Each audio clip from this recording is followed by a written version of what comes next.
Welcome to the mbaMission podcast, where every week we discuss different MBA application components and give our expert guidance on everything business school admissions related. Hi, everyone. This is Harold Simansky with the mbaMission podcast. I'm here today with my colleague, Kim Hoey. Hi, Kim. Hi, Harold. Good morning. Good morning. How are you? Good, thank you. Great. So Kim and I are here today to talk about recommendations, particularly what you want your recommenders to say. But even before we do that, Kim, why don't you take a minute to just introduce yourself and provide some of your background and really how you got into this work? Sure, sounds good. Thank you, Harold.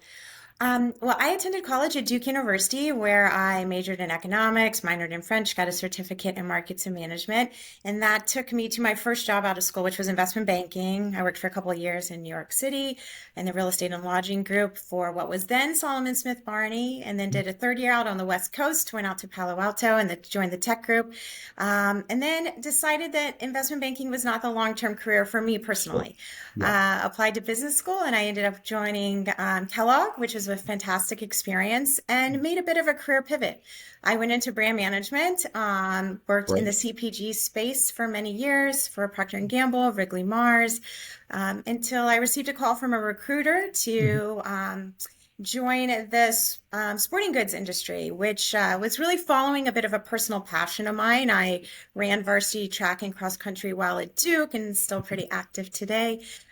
So moved into sporting goods, but still kind of in a brand management, marketing, e-commerce type of capacity. And then after that, I joined mbaMission. And I love now having the opportunity to really use my time in brand management, developing, my communications, positioning, storytelling skills to really help my clients with developing and crafting the, most compelling holistic story with their MBA applications, which has been just incredibly rewarding. So happy to be here with you today. The mbaMission team is fantastic, and I am so thankful and grateful for all of our colleagues. Yeah, no, absolutely. And Kim, I'm just going to put in a commercial for you. If you go into pros and cons and you look at how many 5-star reviews Kim has, it is dozens. It is absolutely dozens. So from that perspective, and again, another commercial here, if anyone wants to speak to Kim for 30 minutes or speak to any one of our consultants, we'd love to do that. Go onto our website and sign up for one of our free consultations. Yeah, absolutely. I think that's one of the best services we provide is just the opportunity to meet with an experienced expert consultant, completely complimentary. So, yeah, absolutely. No charge.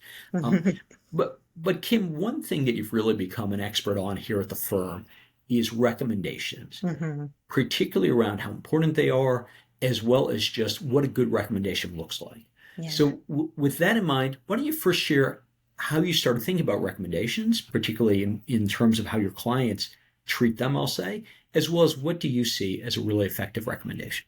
Yeah, good questions, Harold. So, it could be easy with this part of the application to be like, okay, I'm just going to enter my recommenders information, have the school email them, and I'm good to go. Check the box on that part of the application. But that is absolutely not the approach that you want, right?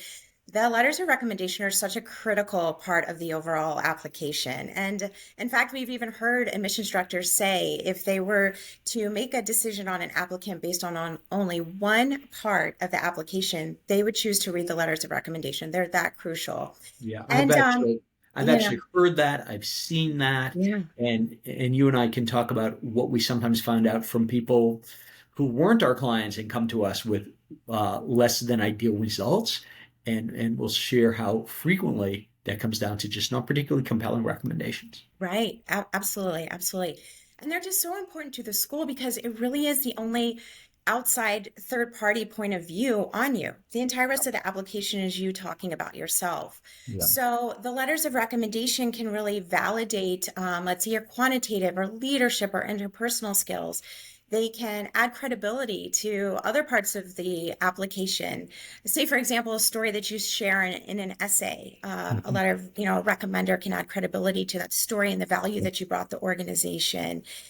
You can also strategically use the letters of recommendation to address what may be a bit of a weakness in your overall profile. Let's say, for example, your quantitative skills. And, you can direct your recommender to really focus on some projects that were quant heavy, that really required data analysis, critical thinking, problem solving to help mitigate that weakness.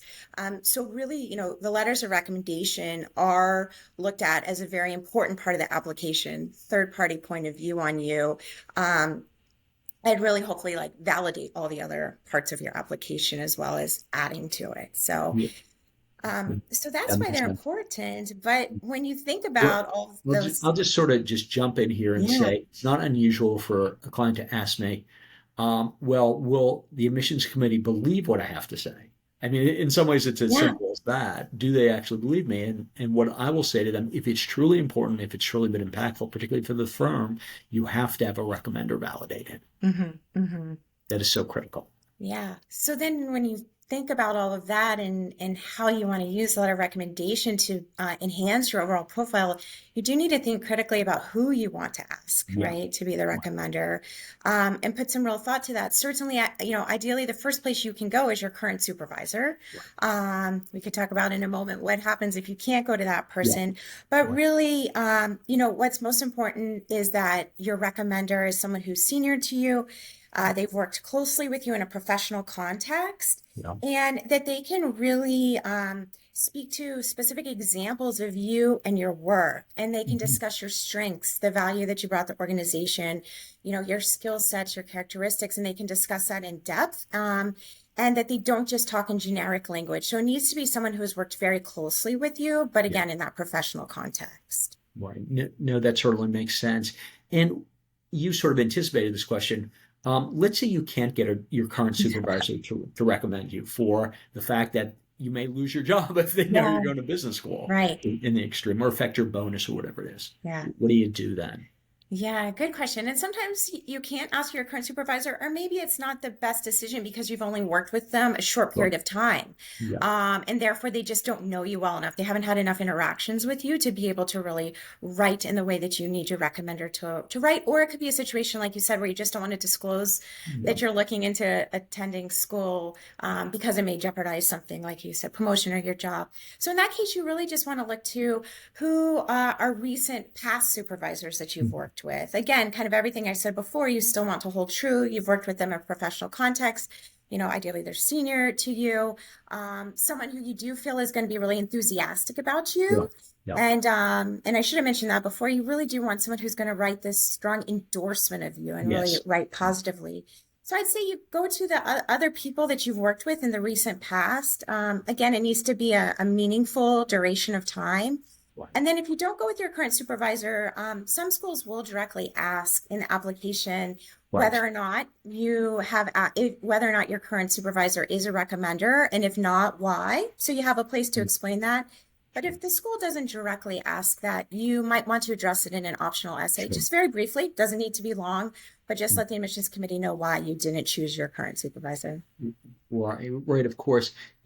What I'd love to do is just take a minute to talk about who other potential recommenders are, because again, it's not unusual. I don't know what the number is, 10, 20%, where they say, nobody is really fitting the bill for me, in the sense of either you have only had one current supervisor and they can't do it, and you haven't had other relationships, you're in a family business. Do you ever have, what do you do at that point? And it's also not unusual for sometimes academically inclined people to say, can I use a professor as my recommendation? And how do you think about sort of, I'll call them the second tier recommenders, or when you have to get creative? Yeah, that's a good question. And sometimes people have family businesses, maybe entrepreneurs as well. They don't necessarily have a direct supervisor to ask. I think what's most important when you think about the ideal person to ask is that they need to be able to be sufficiently objective to speak, to bring credibility when the admissions committee is assessing that recommendation. So i.e. for a family business should not be someone from the family, someone again who is sufficiently objective. But you can think creatively. I mean, perhaps it's someone who, depending on your line of work, was a client or a vendor or a supplier. Perhaps it's someone who is a professional from an outside company who you've worked with, maybe a banker, a lawyer, an investor, for example. So, you may need to think creatively, but again, I think it's that, they can speak to you objectively. They've had significant enough interactions with you that they can talk to specific examples of your work and your skill sets and your character. And, that they, again, will be able to just reflect positively on you as well, that they're going to write, enthusiastically and positively about you. So, but those can be tricky situations. That's in all honesty when I would say give mbaMission a call, share your specific situation with the consultant, and they can guide you with your very specific situation. Right. No, absolutely. And when I get those calls, and candidly, Kim, based on some of the things you've said, I will push folks in family businesses or startups to look at those adjacent people to them, whether it's your investor, your clients, your customers, and in actual fact, they can make for pretty compelling recommendations. Said and done. So now, what does a good recommendation look like? And frequently, I'm going to anticipate a question here. Frequently, there's some hesitation around someone who, has not written recommendations before, or English isn't their first language, or whatever it is. So what is a good recommendation? And at that point, I'm going to say what form should it take, but we can talk more about that. Yeah. So, a good recommendation has substance to it that is specific to you, the applicant, not generic language that could apply to anyone. I think that's most important. But really, the recommendation, I think it's important for people to know as well. This is not just like a free form letter that the recommenders are writing. They're answering very specific questions from the schools. And oftentimes those questions are based on the common letter of recommendation. So one key question being around, comparing the applicant to their peers and really wanting to understand what their strengths are. And another question being for the recommender to provide an example of constructive criticism that they've given the applicant. And then really importantly here, what did the applicant do with that feedback? How did they action off of it? How did they show openness to that in a growth mindset? So those are two very common questions that are being answered.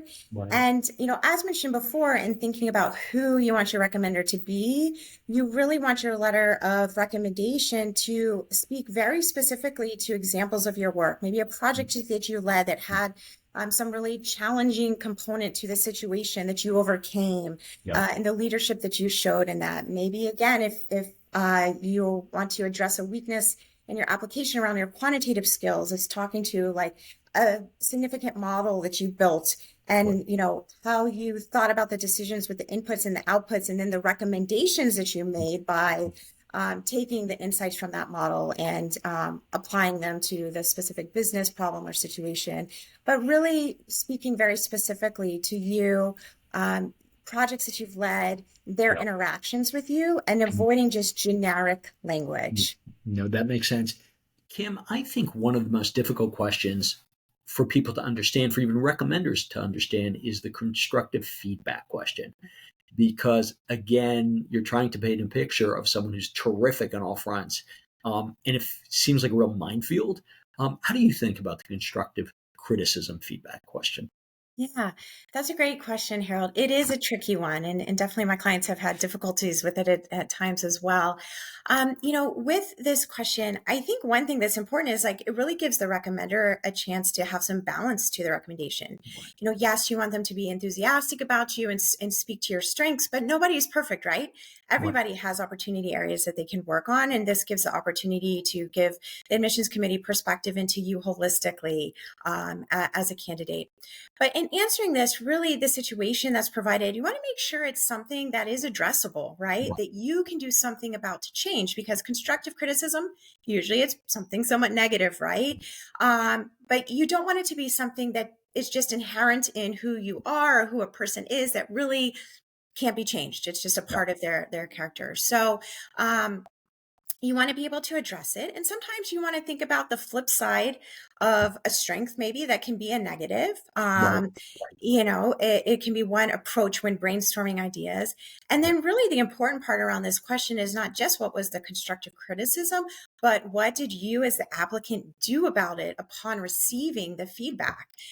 Were you open-minded? Were you willing to accept that criticism, so to speak, and say, okay, what can I do to improve in this area? And can the recommender speak to how you actioned off of their feedback, what you've done to address it, and how they've actually seen you improve in that specific area? And I'd say that's kind of the more important part of the question is really your open-mindedness and growth mindset to address the weakness. No, that makes sense. I think, listen, one thing we always bump into, whether it's with our clients or other people that we connect with, maybe through one of our free consultations, is the question, can I write the recommendation myself? Or sometimes the recommender has asked me to write the recommendation for them. How do you advise clients when you are faced with this dilemma? Yeah, that is so tricky when someone's put into that situation, but you absolutely do not want to be writing your own letter of recommendation. It's very fair to write a memo to your recommender, remind them of your accomplishments and your achievements, remind them of the projects that you worked on together, and maybe some specific details of the situation. But you don't want to actually write the response yourself. First of all, it can be very difficult to speak as positively about yourself as an outside person can, right? Most people, that's kind of a difficult thing to do. Whereas a third party who truly has had an amazing experience with you is in a position to be able to write just much more candidly in a positive way, like really that like enthusiastic, glowing endorsement of you. So you could be doing yourself a disservice by even trying to write your own letter of recommendation. But also, it truly isn't a true ethical line that you don't want to cross. Right. And the admissions committees feel very strongly about it. They will look at, your own writing through your essays versus the letter of recommendation writing, and to see, is it the same? Is it too similar? That raises a red flag for them. And if for any reason they think that you absolutely did write your own letters of recommendation, that will disqualify you from being, offered to join their class. So, with your recommender, if they put you in that position, instead, I would, have an in-person conversation with them about why you can't write it yourself, but what you're going to do to make it as easy as possible for them. So, sharing with them why you want the MBA, what your career goals are, how the MBA is going to enable you to achieve those goals, and then, let them know details of the process just for their own awareness, and share with them the fact that you will give them a memo that will help to guide them in answering the questions, but that they need to be the one to actually answer the question in their own words, adding in their own perspective as well. But you will do everything possible to make it as easy as possible on them. No, that makes sense. And I always like to remind my clients that they have to remember we live in a world now of anti-plagiarism software is everywhere. It's easy. Yeah. And we only have to look at ChatGPT only means they're really going to be on the lookout even more for these artificially or recommendations they never wrote. So true. And again, it's the third rail. If they think that you've written your recommendation, then you're rejected. It's sort of like that simple. Well, when all said and done. And I think it's important too, Harold, for someone who maybe is not comfortable with writing, maybe English isn't their native language, to know that the admissions committee, they know that you are not applying for a PhD in English or writing, and they're not expecting your recommenders to necessarily be amazing writers. So I wouldn't worry about that. It's more the substance and the detail of what they can share about you versus the actual writing style or how perfect your grammar is, etc. So I wouldn't want those to be reasons a recommender feels held back. They shouldn't worry too much about that.